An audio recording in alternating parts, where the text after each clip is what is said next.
This is Keep the Faith Ministry News. I'm Hal Mayer. Gale force winds fanned wildfires raging through tourist towns near the Greek capital Athens, killing more than 81 people and injuring nearly 190, some seriously, in the country's deadliest fire season in decades. 26 bodies of families and small children, friends, and perhaps even strangers were found huddled together in a backyard in Mati after a last desperate effort to find an escape route. Scores more are still unaccounted for. Mati, a small, quiet coastal resort town in southern Greece, was wiped out. A wildfire destroyed it in a couple of hours.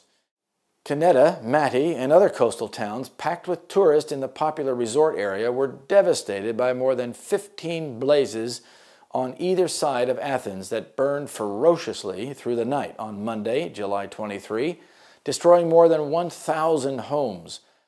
The fires descended on the resort towns packed with tourists so fast in the 40 degrees Celsius and 104 degree Fahrenheit temperature that people were trapped in their homes and cars.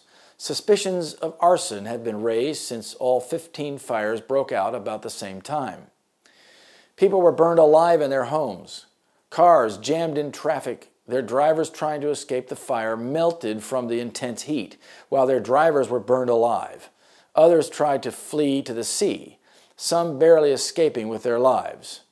Winds reached 80 kilometers or 50 miles per hour as authorities deployed the country's entire fleet of water-dropping planes and helicopters to give holidaymakers time to escape.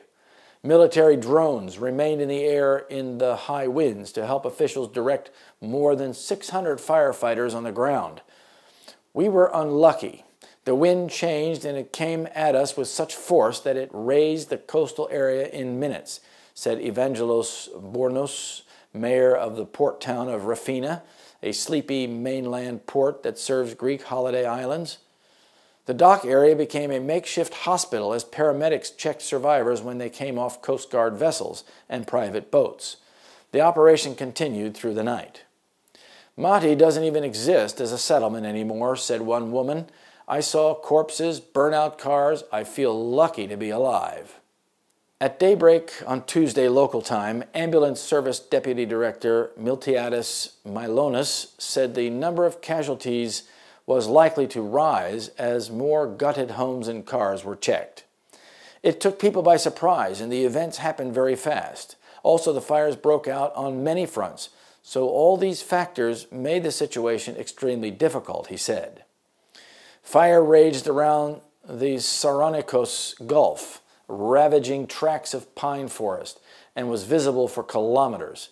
An ominous cloud of black-orange smoke hung over the Acropolis Hill and the Pantheon Temple in Athens on Monday afternoon, but the fire posed no immediate threat to Greece's famed ancient ruins. As it raged inland where children's summer camps and holiday homes were hastily abandoned, fleeing drivers clogged highways into the capital, hampering the firefighting effort, and flecks of ash swirled into central Athens. It was the deadliest fire season to hit Greece in more than a decade. More than 75 people were killed in 2007 when huge fires swept across the southern Peloponnese region.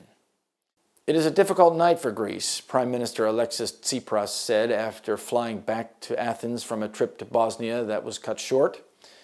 Showers that passed over Athens on Monday missed the two big fires at Rafina, 30 kilometers or 18 miles to the east, and the other at Kineta, 55 kilometers or 34 miles to the west. Heavy rain were forecast across southern Greece on Wednesday. There will soon be a sudden change in God's dealings. The world in its perversity is being visited by casualties, by floods, storms, fires, earthquakes, famines, wars, and bloodshed. The Lord is slow to anger and great in power, yet he will not at all acquit the wicked. Oh, that men would understand that God refuses to be wearied out with the world's perversity, and still holds out hope of forgiveness even to the most undeserving. But his forbearance will not always continue. Who is prepared for the sudden change that will take place in God's dealings with sinful men? Who will be prepared to escape the punishment that will certainly fall upon transgressors? That's Fundamentals of Education, page 356. This is Keep the Faith Ministry News. Thank you for watching. you.